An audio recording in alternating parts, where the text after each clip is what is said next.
هاد المخدر بوفا الخوت رخيص بزاف، ولكن راه كيرد بنادم بحال الزومبي. السلام عليكم الاخوان، كنتمنى تكونوا بخير وانتم كتشوفوا في هذا الفيديو هذا. اليوم غنهضروا على المخدر بوفا اللي هو رخيص، ولكن العواقب ديالو كتأدي البنادم للموت، كتأدي البنادم يولي بحال الزومبي. المهم نهضروا على هذا الموضوع اليوم الخوت، خليكم مع الفيديو. قبل ما نكملوا الفيديو الخوت ما كرهتش تخليو شي ابوني وشي كومونتير وبارطاجيو الفيديو للاصدقاء ديالكم، العائله ديالكم، صحابكم.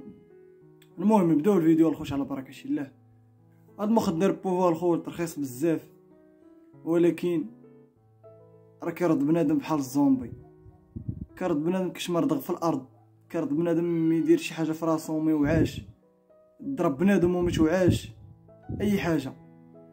واخا رخيص راه العواقب ديالو كثيره بزاف، وما كنصح الشباب يديروا هادشي، ما كنصح الشباب يديروا حتى شي بليه تريني ولا صال. دخلوا ديروا شي رياضه يتستافدوا منها. اما هادشي راه العواقب ديالو خطيره الخوت، باش تقطعوا صعيب باش تقطعوا.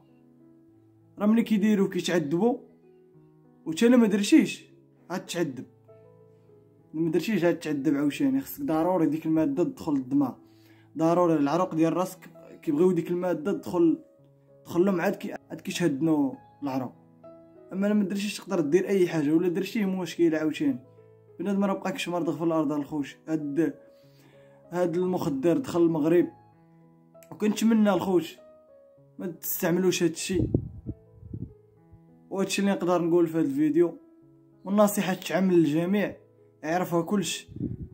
حتى شي واحد لما كان شاف الاصدقاء الاخرين اللي لاحوا في فيسبوك، الا شاف هاد الفيديو يفهم، ماشي اللي عطاوه ياخذها مثلا ياكلها ولا يشمها المهم الخوت حضيو راسكم، هادشي بزاف.